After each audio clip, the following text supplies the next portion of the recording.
चंद यहूदियों ने फिरौन की इस लाश को काबा शरीफ में लाने का फैसला किया, क्योंकि इन यहूदियों को कुछ रिसर्चर्स ने ये सलाह दी थी कि फिरौन की इस लाश को काबा में शिफ्ट किया जाए, जहां इस पर मजीद रिसर्च करना आसान होगा और फिरौन के जिस्म को भी कोई नुकसान नहीं पहुंचेगा। इसलिए वो यहूदी फिरौन की लाश को काबा में मुंतकिल करने की तैयारियों में लग गए। और तब आगे जो हुआ वो अल्लाह का एक मौजज़ा था। दोस्तों, वीडियो में आगे बढ़ने से पहले जल्दी से हमारे चैनल को सब्सक्राइब कर लें और साथ मौजूद बेल आइकन पर क्लिक कर दें। दोस्तों, इस बात से कोई इनकार नहीं कर सकता कि फिरौन का जिस्म अल्लाह ताला का एक अजीम मौजज़ा है। ऐसा मौजज़ा जो हजारों साल गुजरने के बाद आज भी हमारी आंखों के सामने है।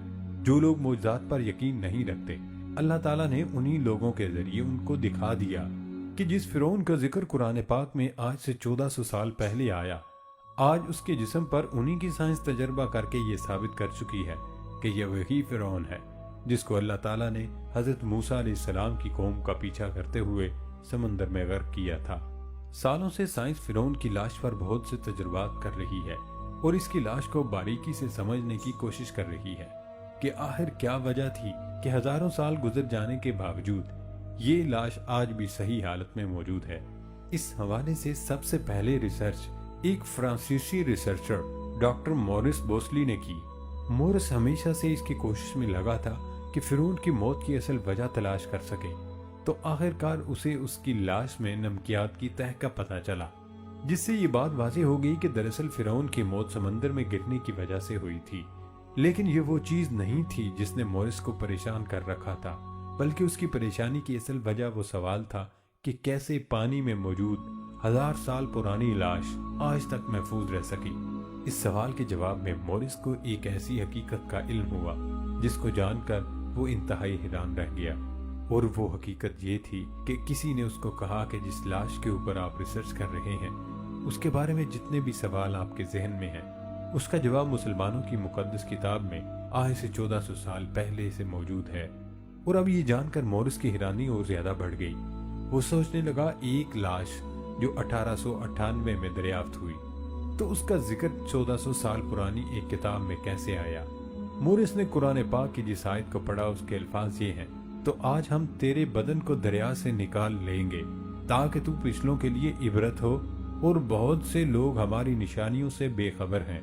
मॉरिस के मुताबिक ये वो आयत पढ़ने के बाद सारी रात फिरौन की इस लाश के पास खड़ा रहा और ये सोचता रहा कि कुरान पाक में फिरौन की लाश के हवाले से तफसील मौजूद है कि कैसे अल्लाह ने फिरौन की लाश को महफूज रखा ताकि लोग उससे इबरत हासिल करें, जबकि उनकी किताब बाइबल में फिरौन के वाक़े में उसकी लाश का जिक्र कहीं भी नहीं मिलता। इसकी लाश के साथ हुआ क्या था, इसके जहन में ये ख्याल आया कि हजरत मोहम्मद सल्लल्लाहु अलैहि वसल्लम आज से 1400 साल पहले फिरौन की इस लाश के बारे में जानते थे, जिसके बारे में मुझे आज मालूम हुआ। मतलब कुरान पाक वाकई ही अल्लाह की सच्ची किताब है। मॉरिस ने इस वाक़े के बाद 10 साल इस तलाशी में लगा दिए कि फिरौन की लाश पर जदीद दौर की साइंसी रिसर्च किस हद तक कुरान की नायात में मौजूद मालूमात से मिलती है। आज की साइंसी मालूमात ये साबित कर देगी कि कुरान में जो कुछ फिरौन की लाश के मुतालिक जिक्र आया है वो सब सच है। मॉरिस का कहना था कि वो खुद को इस बात से तसल्ली देता रहा कि कुरान पाक में इस हवाले से किसी साइंसी पहलू का जिक्र नहीं आया, और हो सकता है कि साइंस और कुरान में फर्क हो। लेकिन तब मेरी नजर कुरान पाक की एक और आयत पर पड़ी जिसमें अल्लाह पाक का इरशाद है, बातिल न सामने से उस पर आ सकता है ना ही पीछे से, ये एक हकीम और हमीद की नाजिल करदा चीज है। यह आयत पढ़ने के बाद उसने एक किताब लिखी और उस किताब ने पूरे मगरबी दुनिया को झंझोड़ के रख दिया। उस किताब का नाम है the Bible, the Quran and science. इस किताब पर एक जगह मॉरिस ने लिखा है कि फिरौन का जिस्म 1898 में दरियाफ्त हुआ, लेकिन कुरान पाक में इसका जिक्र 1400 साल पहले आया।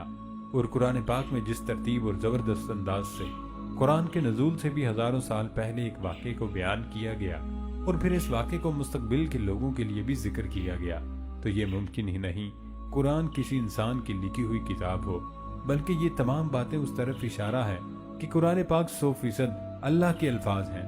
और फिर इस वाक़े को मुस्तकबिल के लोगों के लिए भी जिक्र किया गया, तो ये मुमकिन ही नहीं कि कुरान किसी इंसान की लिखी हुई किताब हो, बल्कि ये तमाम बातें इस तरफ इशारा है कि कुरान पाक 100% अल्लाह के अल्फाज हैं।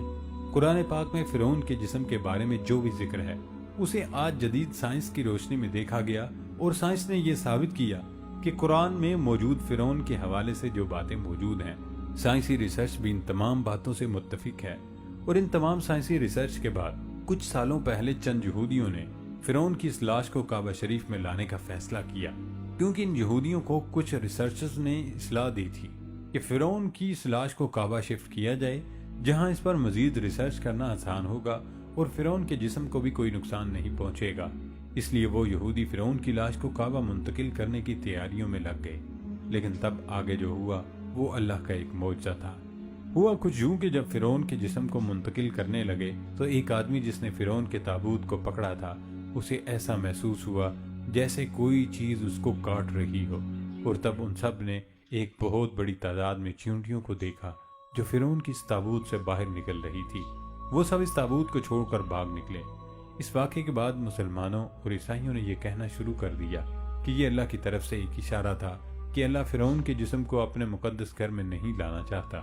اس واقعے کے بعد یہودیوں نے فرعون کے جسم کو کعبہ میں لانے کا ارادہ ترک کر دیا، اور پوری دنیا نے دیکھا کہ کیسے ایک بار پھر اللہ تعالیٰ نے فرعون کو ذلیل و رسوا کر دیا۔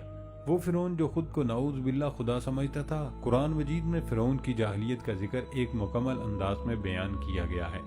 قرآن پاک میں اللہ کا ارشاد ہے، فرعون نے کہا، اے حمان، میرے لیے ایک بلند عمارت بنا تاکہ میں راستوں تک پہنچ سکوں، آسمانوں کے راستوں تک، اور میں موسیٰ کے خدا کو جا کے دیکھ سکوں۔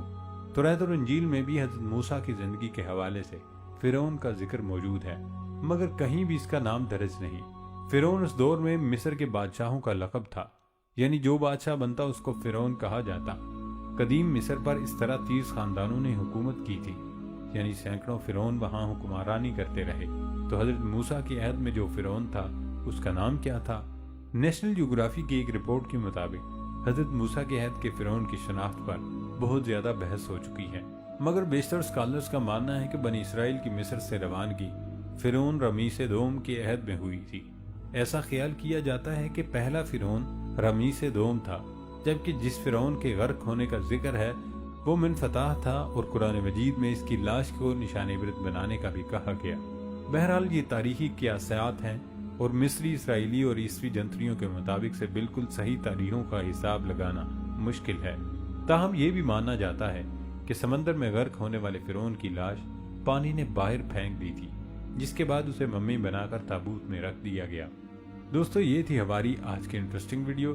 نئی ویڈیو آنے تک اجازت دیں۔ اللہ حافظ۔